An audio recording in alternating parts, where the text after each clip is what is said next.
Hey guys, welcome back to Music Man's Garage. Today on this video, I'm going to show you how to use the performance data recorder.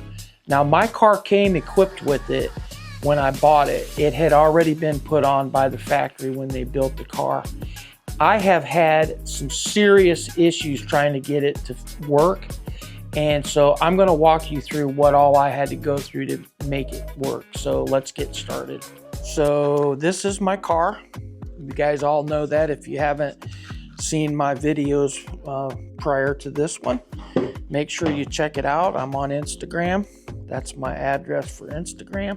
Anyway, so I bought this car and it had the performance data recorder on it when I bought it. Now, when I bought this car, they said all you got to do is turn on the ignition. I'm not going to start the car because obviously it would be way too loud. So I'm going to hit the auxiliary button to activate the auxiliary so that we can at least see what's going on in the car. So this is what the performance data recorder looks like on the dash. That right here is the app icon on CarPlay. So I'm going to click on that. Now when I clicked on this, it says different countries have different laws, so please only use the PDR where it is legal to do so. We're going to hit the dismiss button. So I initially would get in and this is what I would see. Performance data recorder, no SD card inserted. So I know the Corvette has a slot in the glove box for the SD card. Now I was to the understanding that the SD card in the Camaro was in the center console. And so I continually was looking in the center console for that particular thing. And this is what I saw. Obviously, it shows that there's a slot there. If you can see the slot, there's a couple of USB-C plugs to plug your phone in, and then underneath is a slot. So I continued to put my SD card in there, and I kept getting this no SD card inserted. So finally, I took my car in for an oil change to my local Chevy dealer. And when I did that, I told them, I said, my performance data recorder's not working. I don't know what's going on. I have formatted the card on my computer. I have put it into the slot and it's not reading. There's not coming up on the dash. And so I went home and went to bed and they did the oil change. The service manager calls me back and he says, there's actually another place that you're supposed to put that card. And I said, really? He said, yeah. The slot for the SD card is right here underneath the edge of the dash by the front door. And I was like, are you serious? Yeah. That I have gotten in and out of this car for almost a year and never one time did I see that slot. So I came home, see if I can find it.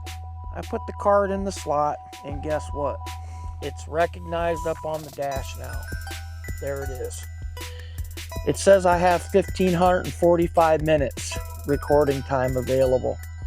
Now, if you do the math, I believe that's about 25 hours, which means that you can drive your car for a whole day and never run out of space. Now, obviously, we're not going to do that, but you can set this up to be an actual dash cam, which it's pretty cool, I think. So anyway, after I figured that much out, my frustration was gone. So if you go here and you click on choose overlay, you can pick one of these four. So no overlay means there's nothing on the screen. And I will show you what that looks like. Go back to recording sessions and we'll click on this one down here. This is the one with no video overlay. So basically what you can do is you can use this one here for an actual dash cam, and you can record all of your driving as if it were a dash cam. And if someone pulls out in front of you or causes you to have a wreck, you can pull this footage back up and show exactly what happened in the accident. It's just like having an actual dash cam built right into your car, which is pretty cool. Now the next one, we'll go back to the overlay choices. The next one is sport mode. And in this mode, we'll go back and find a session. This one here. So in this one, then you have up in the left-hand corner, you have your miles per hour. In the very top in the center, it has distance.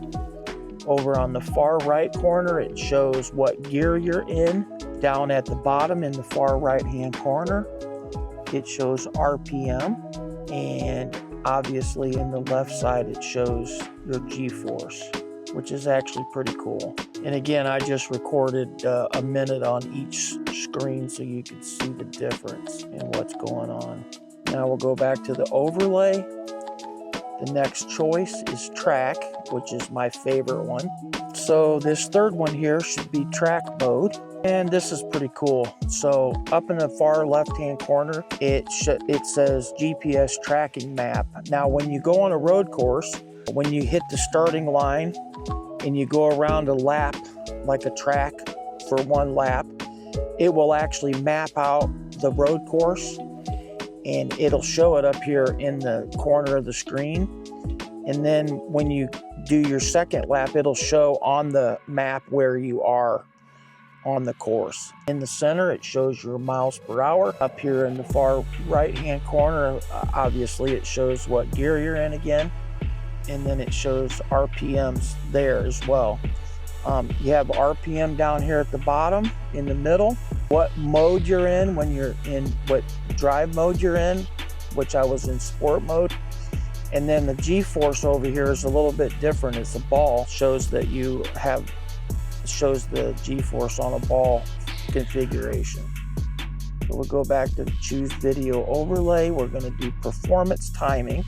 And this is a setting that you use if you're on a drag strip. And let's go back to the fourth one.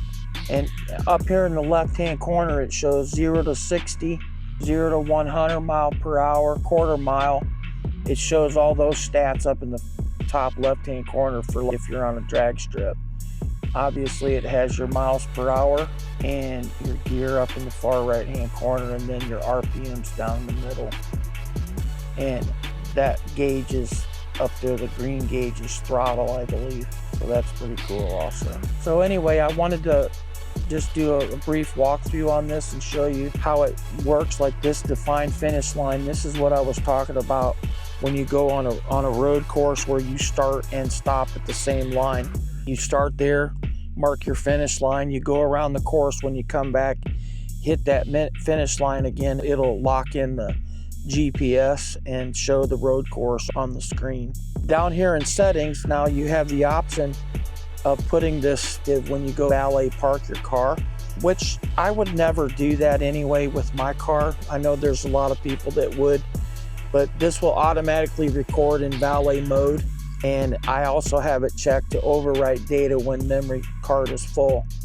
So I actually took my car to the service center one time to get the oil changed, and when I got there, I also had some other issues, computerized based issues, and I put my car in valet mode, and they called me when I got home and said, "Hey dude, we can't service your car with the computer locked out." So I had to give them the code to unlock it, because it gives you a code. And then of course I have it set up to record audio. It records audio inside the cab, so if you get excited and scream, it'll record everything that's going on inside the cabin. Choose overlay, recorded sessions, define finish line, and then of course start recording. So over here it shows that I have 1,545 minutes of recording time remaining, and that's a lot. That's what, a little bit over 24, 25 hours of recording, but that's a lot of recording. So you're not going to run out of space, and if you have it set up to overwrite what's already on there, it'll be all right because it'll just overlay what's already on there. Now, if you want to keep that information, obviously you need to clean the disc off first. But anyway, I just wanted to walk you through that real quick. I hope that helps out a lot. I know they started putting the performance data recorder on the 2017 Camaro, I believe. But they had already been putting it on the Corvette starting in 2015. You can get it on the 1LE or the Z01 package. And I believe the Corvette 2LT, 3LT comes standard with it. And then just recently, last year, 2024, they started putting the performance data recorder on all Corvette specs. So it's a pretty cool item. It's a GM item that you have to order when you order your car. And I think it's pretty cool. I'm glad I got it. Anyway, so thanks for hanging out with me today and walking through this. If you have any questions, feel free to leave a comment below or what you think of it. And also, if you don't mind, check out the video that YouTube has suggested up in the top right-hand corner of your screen. And I will see you the next time on Music Man's Garage. Music Man out.